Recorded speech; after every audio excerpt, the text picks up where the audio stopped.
Hello guys, how are you? You all know that the holidays are here with us again, and it's a very long holiday if you're a parent to a school going child. So I decided to take mine down to the village to stay with her grandmother and her cousins, and this is what we are doing here, taking a trip to the village. So please come with us.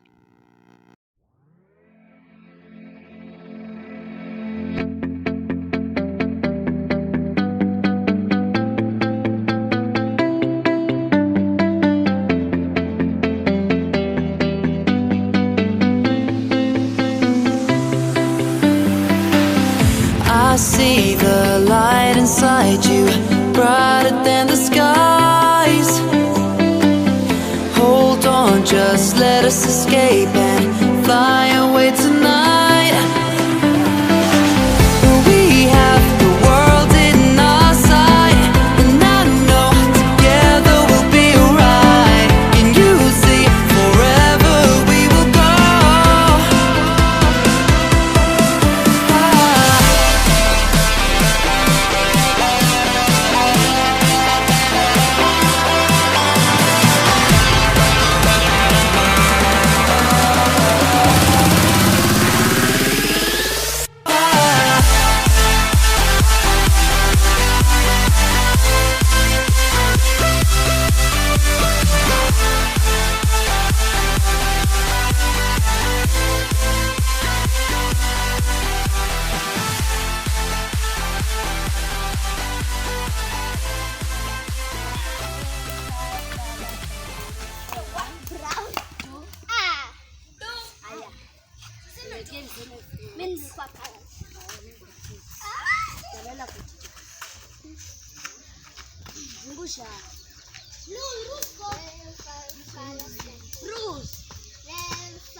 Say what? Mango, avocado. Chapata kamba. Nataka tukicheze peke yetu. Msaida chini. Kuna nichezea. Aya, basi nimeshani. Nimeshani. Kwani lukini? Ya, lazima.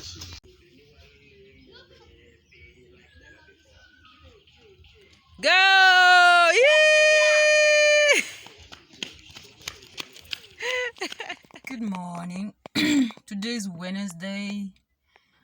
No, today is Tuesday, and I'm supposed to leave the village today, but I have come to the fish market because, well, I wanted some fish, and we've come with Joan's grandmother to get some fish because obviously she knows some people here and she does business with them, so it will be easier when I'm with her.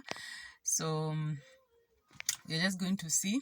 I'll show you the omenas, the fish they have. This is their fish market. It's like 5 minutes away. So yeah. I don't know mbutagi gomena. Gomena afili yanagaka. Mepima.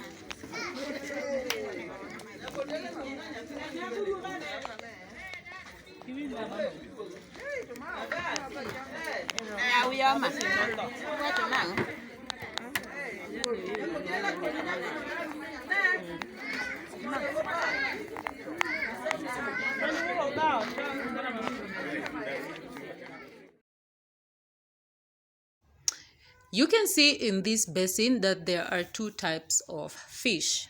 So what we're doing here is just separating one from the other because we'd like to, or she'd like to sell them separately.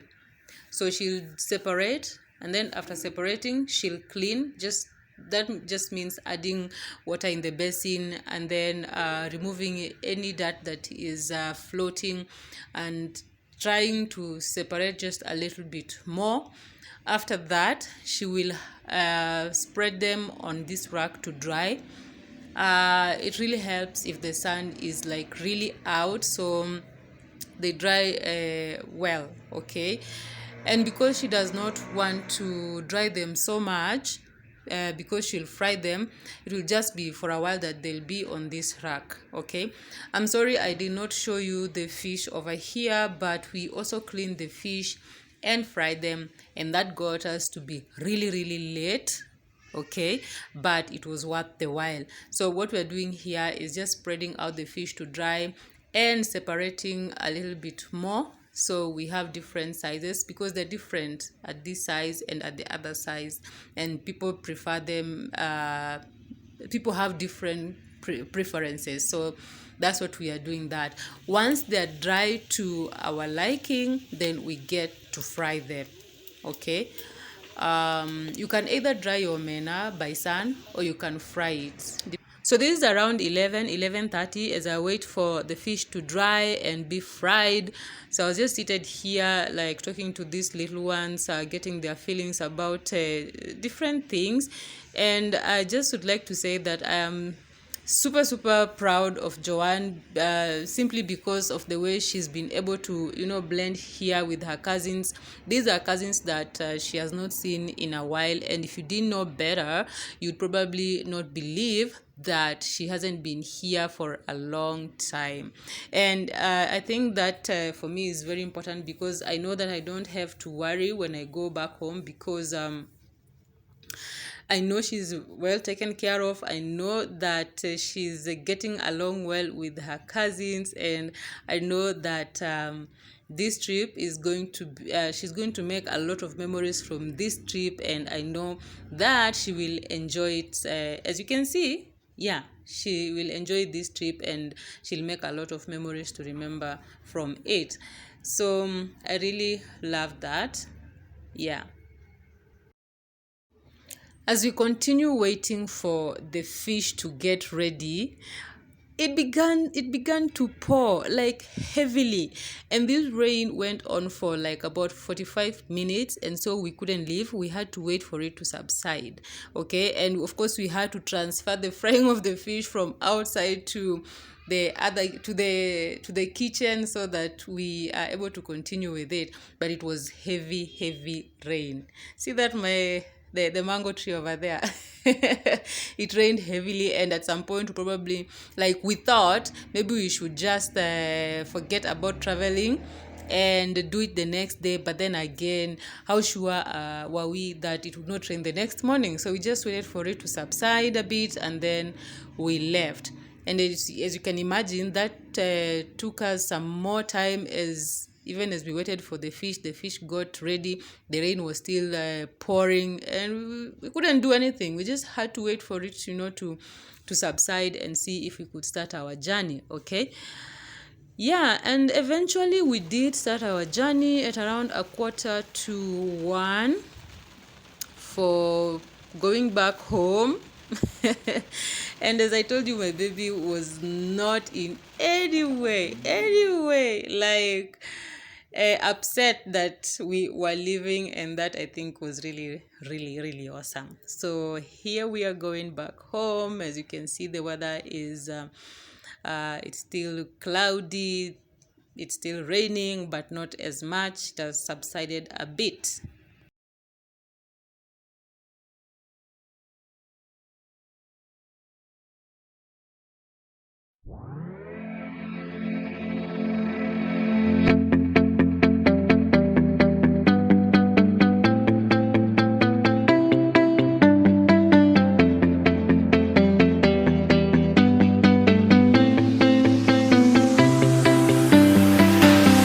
I see the light inside you, brighter than the skies. Hold on, just let us escape and fly away tonight. We have the world in our sight, and I know together we'll be alright. Can you see, forever we will go.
been here for like since 6:30, I think, and it's because the car broke down.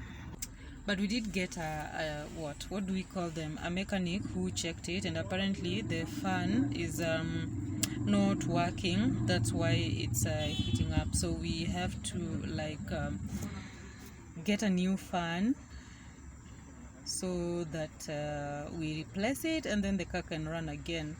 So we've been here since 6:30 and now it's a few minutes to 9. I don't know how much longer it's gonna take, so we just have to keep waiting until it's sorted out. My battery is running low, really low. Good morning. Today's Wednesday, right? And it's around 9:30 and I'm just woke up about an hour ago. Hey, I was tired.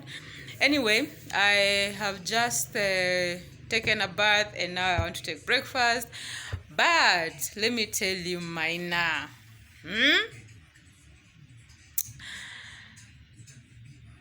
the trip from Ushago to here was pretty okay.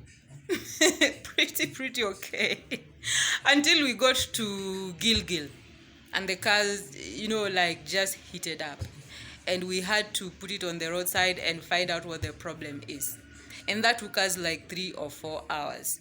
So we were supposed to get home by 7. We got home at 11. Can you imagine at your first half yeah Argentina versus Croatia? Nothing. I didn't watch. Okay, I'm not so much of a football fan, but the thrill of the World Cup. But anyway, we came and watched the second half. That is when they scored the third goal, yeah. And at least the car was fixed. And so we were a bit late getting home, but we got home well and just slept. My friend was tired. I was really tired, but I'm glad, I'm good. So let me show you what I got from the village. So these are the vegetables that I got from the village, and as you can see, they're a little bit withered because, well, the journey took longer than we expected. We had car trouble and we had to stay longer on the road, but I tried to keep them as fresh as I could. Anyway, I have these vegetables, like this is a mixture of something we call a tipa. I don't know what it's called in English. They're really just I don't know if you can say weeds growing everywhere, but they are also food. So that one I don't know its English name. Then of course it's mixed with this one that is we call mrenda. You guys know how I love mrenda. There's this mrenda, and I think this is called jute mallow in English. So that's a mixture of that. And then of course I have these ones, which is the spider plant, but I know it's called saga in Swahili or something like that. Of course this is just more saga, you see. Yeah, super fresh. I wish I could just cook them and come with them cooked, but that is not possible. And then I have this. This is kunde or cowpea leaves, I think. Yeah, cowpea leaves that I'm going to mix with this, and it's going to be yummy.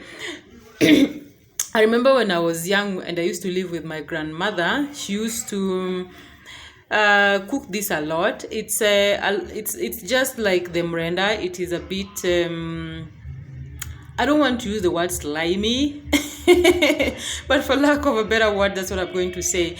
It is a bit slimy, but where it is yummy, especially if you're able to add milk to your vegetables.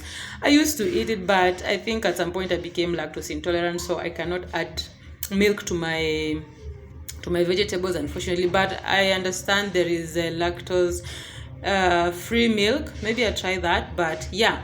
And this, of course, also you cook and then you just I don't want to say ferment, but you keep warming it up with just more milk and more milk and more milk way.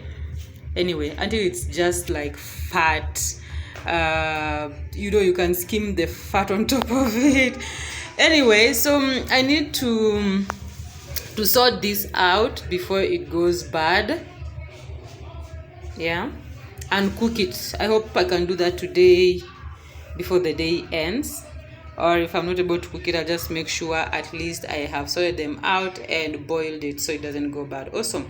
What I need to really do is remove this from the stalks, okay, because definitely I cannot cook it on the stalks. Yeah, I had to cut the stems a bit because they had come with the whole thing, mpaka roots. Okay, so yeah, this is what I got for vegetables.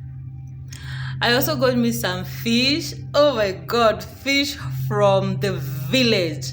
I can assure you it tastes a lot better and very different from the fish that we eat from Lake Naivasha. It is not that bad. Okay, it's not bad, but it's not fish from the village. So this, I went to the market. I think there's I did that. I got this from the market, and this is a good size for 180 bob. Then I had my mother-in-law fry them for me. They were really fresh, so I got several. Probably I'm gonna share because it's too much. Yeah, of course. There was tilapia, which is this. Okay, tilapia from Lake Victoria, my friend. There was also this. This is that down there is just Nile patch, cut into pieces just to make it easier to cook. But I think I got a good bargain on that as well. So I'm sorted this week for food. All right. So yeah, I just need to keep this really well. It can go a while because it's covered in oil because of the frying. So I'm not really worried about that going bad anytime soon, as long as I keep it aired. I also got omena. This omena is okay. The omena is not sun-dried. Maybe I can show you the difference between this and the one that is sun-dried. I don't know if you can see the difference, but this looks different from this. This is the one that is sun-dried, which a friend got for me. This is the one I came with from the village, and what we do is you get the omena while they're still fresh from the lake, and then you dry it just a little to get rid of the water, and then you deep fry that, and it's good to go. So this one, you don't cook it too much. It's basically cooked, unlike this one that has been dried in the sun, and you have to really cook it to to be edible. So I also got that from the village, and I really can't wait to cook them. Sorry, Mo Salah. I don't know who covered your face in oil. Anyway, I also got this. If you remember the Nile patch in my box over there. So these are just tiny Nile patch that have not grown to maybe a certain size. We did the same. You get it fresh, then you dry just a little bit, then you deep fry it, and it's good to go. So this one is just going to make some stew, and we are good to go. Hey, I'm sorted, my friend. I am sorted with this fish business. If you know me, you know I have a crazy love for paper. And I found this growing on the fences, so I asked a niece and a nephew to just harvest a few of these for me. And I don't know, I could dry them and grind them, or I could just let them dry and later grind them, or I could just use it as it is. But this pilipili, my friend, no mnaitanga badzai, I don't know what it's called, but ni ile kali kabisa, and I am super glad that I was able to get that, okay? One more thing, I have not gotten this sweet potatoes out of this bag yet. Oh my god, I just came really tired and I just slept. So these sweet potatoes I also bought from the village, okay, and I think it's a better bargain for the amount of money I bought them for, but I'm yet to see if it's any different from what we have here. So these I got from the mama's, actually it's my mother-in-law who bought them, so I guess she knows them better, or maybe she was able to get a better bargain than I would have. And even the fish, yeah, she was able to talk to them. They probably would have gone at me or something, I don't know. Anyway, so this is all I got, and I'd like to believe I'm sorted when it comes to food for the next few weeks. Maybe they'll just have to be fitted into my meal plan somewhere. Okay, see you next time. Bye.